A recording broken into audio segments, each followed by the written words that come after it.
Salam aleyküm kardeşler. Bugündən Zubr firmasına ait qaykabiyotumuz yoxlayacaq. Opel Vectra'dır. Bunun qranit qaykasını açacaq. 30 qaykadır. Yəni hamımız birlikdə bunun gücünü sınayaq. 1000 Newtonluq qaykabiyotdur. Ya Allah, bismillah. Bu şəkildə.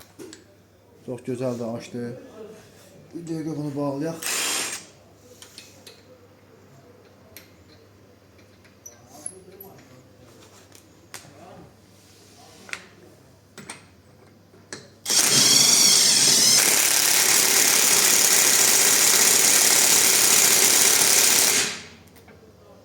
Bunu qoyaq qırağa. Bunu nasaq görək.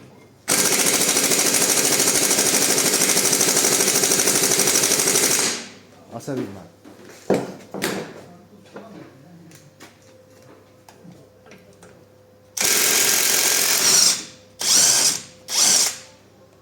Göz qabağında. Sonra deyirlər ki, kompresorun havası yoxdur. Bax, kompresorun şlankı. Bu da bunun havası. Kompresor hələ işə düşmür, havası da normaldır. 100 litrlik kompresordur.